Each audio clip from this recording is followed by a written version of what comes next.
¿Por qué nunca le vamos a ganar un debate a Salinas Pliego? Es una pregunta que lanzo. ¿Por qué nunca se le puede ganar un debate a Salinas Pliego? Porque ya no hay una conciencia, ya no hay una frontera entre el bien y el mal. Lo único que importa es sus privilegios. Lo único que importa son sus negocios. Pero él es solo uno.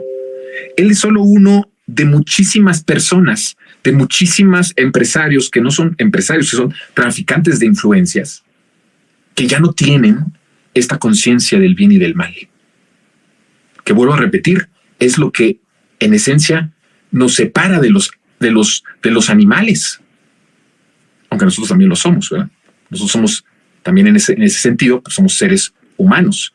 Esa conciencia del bien y del mal. Bueno, hasta nuestros gatitos, nuestros perritos, empiezan a entender y empiezan a saber qué cosas están mal cuando uno los regaña, cuando uno les pone límites.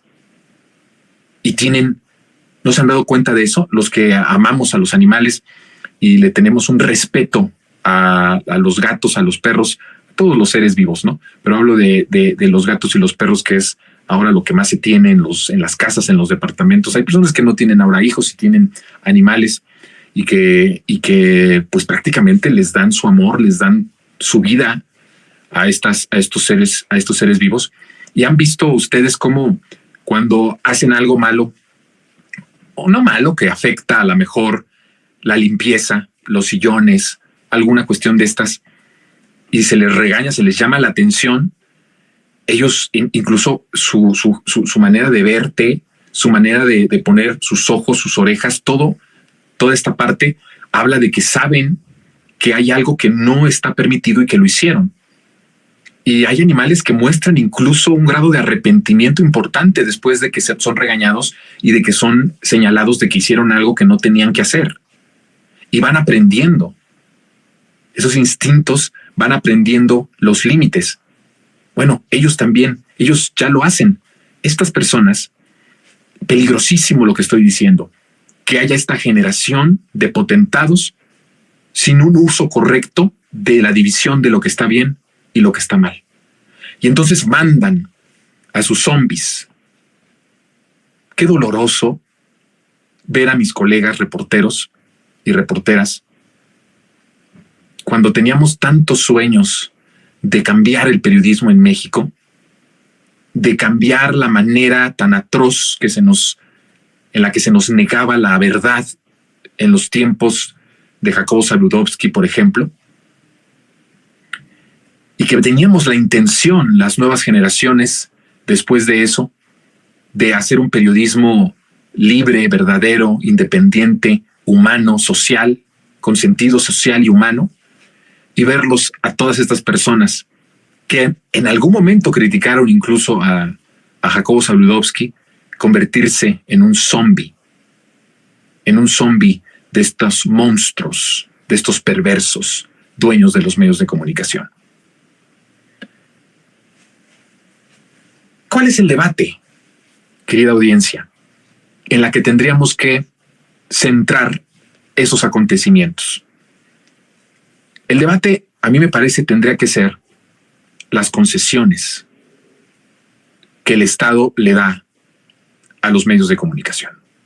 O sea, había un grupo de personas en 2006, me consta, que pensaba, me voy a incluir, porque aunque pues era yo muy jovencito en realidad, y pues realmente pues lo que opinara un joven en ese momento no tenía mayor importancia, pero coincidía con personas que desde un nivel intelectual en ese momento mucho mayor que yo, en una posición de exposición, de influencia enormemente mayor que yo, planteaban el hecho de que si lográbamos el gobierno de la transformación, está hablando desde de 2006, lo primero que se tenía que hacer era expropiar a Televisa. En ese momento se tenía como una se visualizaba a Televisa, ¿no? No se hablaba tanto de TV Azteca, aunque sí, evidentemente, y ahora mismo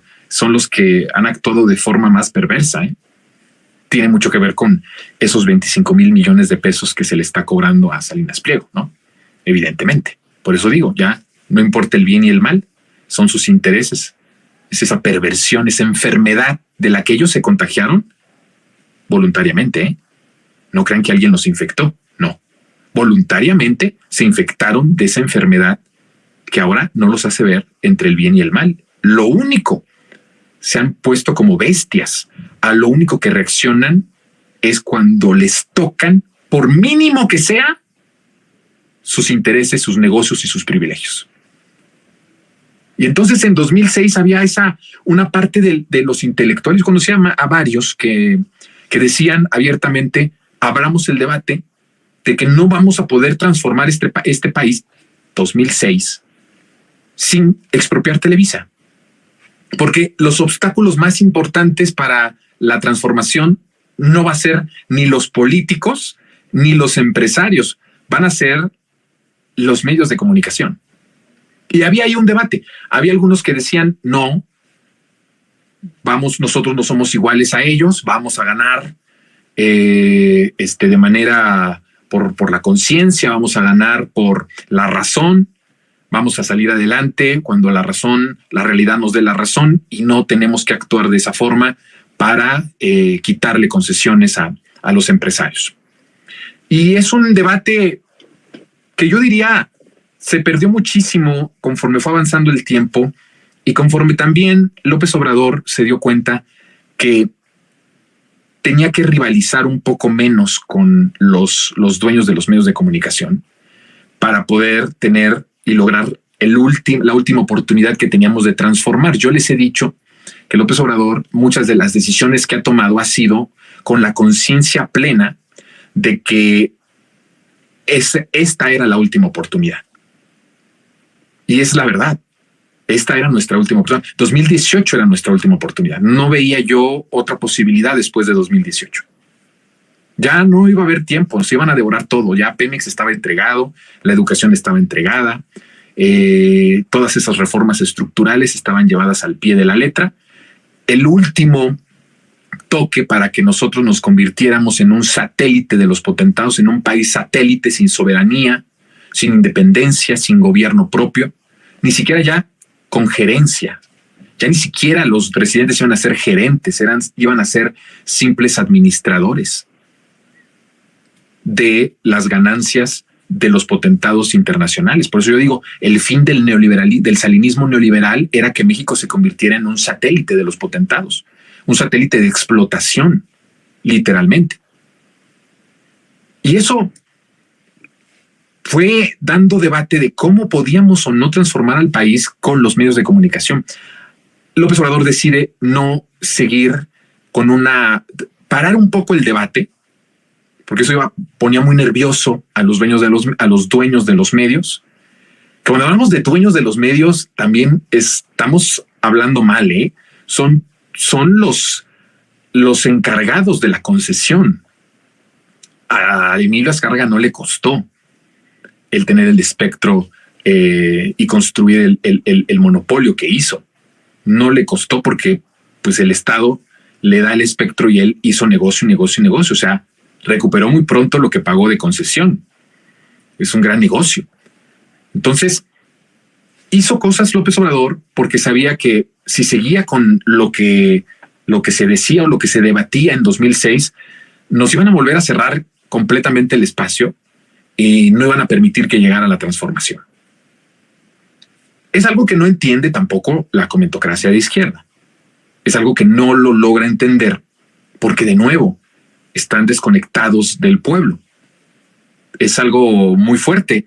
Los dos polos, la comentocracia tradicional que se ha convertido en muchos aspectos es hasta neofascista en México. Criminal sí, golpista como hasta los huesos.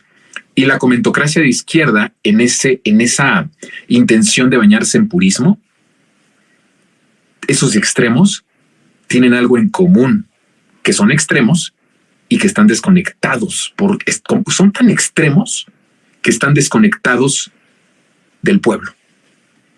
Y entonces dicen, repiten un montón de cosas y narrativas que, haciendo un análisis periodístico fino, se parecen bastante.